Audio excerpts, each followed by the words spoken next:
Hi, and a warm welcome. My name's Ian Mack. In this session, we're going to look at 9 key quotes from All's Well That Ends Well. Of course, there are many different quotes you could choose for different reasons, but I've picked out 9 pertinent, relevant quotes that I think you may find useful. So if you're ready, let's get started.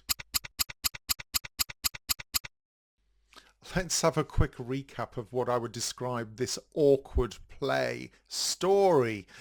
Helena, a physician's daughter, loves a nobleman, Bertram, and he considers her beneath him. When Helena cures the King of France, she is rewarded with Bertram's hand in marriage, but Bertram rejects her and he flees off to Italy to war and sets impossible conditions before he'll possibly accept her. Cleverly, however, Helena fulfills the challenges through the bed trick and proves her loyalty. Exposed Bertram, he repents and the king declares their union valid. The play questions class, it questions gender roles, and it questions the nature of love, but it ends ambiguously with Helena's triumph and Bertram's reluctant acceptance. The first quote has got so much human meaning. Our remedies oft in ourselves do lie, whilst we ascribe to heaven. Act 1, Scene 1. Helena asserts human agency in shaping destiny, reflects the play's theme of self-determination.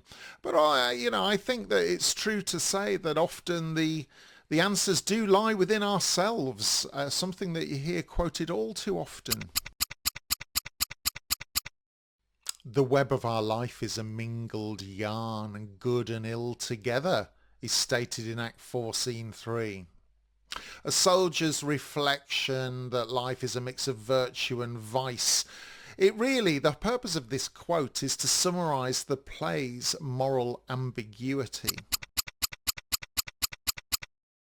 He that of greatest work is finisher oft does them by the weakest minister, it's stated in Act 2, Scene 1. Now, this is an interesting quote, I think, because the king is praising Helena after she cures him. But the purpose of the quote is that it's highlighting Shakespeare's theme of unexpected power in the underestimated. And of course, we all know that it's the underestimated that often come out on top. Oft expectation fails, and most oft there where most it promises, we're told in Act 2, Scene 1. Now, isn't that true? The things that show the most promise often don't deliver. Here, the king's lamenting disappointment. He sets up the reversal where Helena succeeds against doubt. Our birth is nothing but our death begun, Act 1, Scene 1. It reflects Renaissance ideas on mortality, but of course it's very similar to today where we say we were born alone, we die alone. It adds gravity here to Helena's struggle with love and class. The hind that would be mated by the lion must die for love. Act 1, Scene 1, beginning of the play. The relevance, Parolles is mocking Helena's love for Bertram, and its purpose really is to establish this symbolising of class divisions and impossible desires, something that runs through the play. I am undone, there is no living none. If Bertram be away, Act 1, Scene 1. The relevance here is clear. Helena reveals a deep devotion for Bertram and establishes a determination to win him. The girl will get the guy. War is no strife to the dark house and the detested wife, we're told in Act 2, Scene 3. The relevancy here is that Bertram rejects Helena, preferring war over marriage. He highlights male pride and the resistance to female agency. It kind of establishes this kind of dilemma that Bertram is not really a nice guy. The final quote here, all's well that ends well, still defines the crown. Whatever the course, the end is renown. Act 4, Scene 4.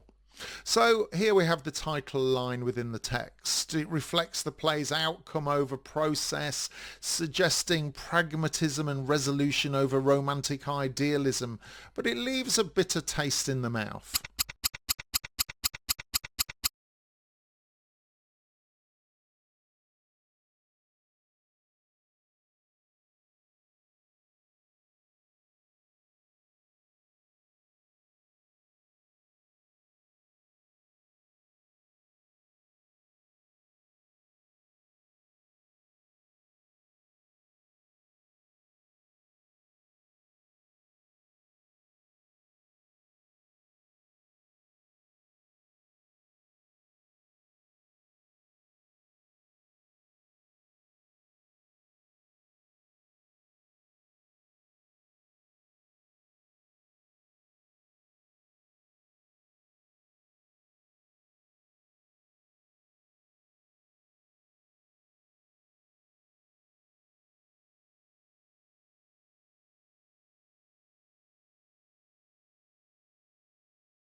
Thanks for your time today. I hope you found these useful. 9 quotes to get you started. Of course, there are many more quotes you could choose. So if you've got some favourites from this play, do share them below and say why you like them so much.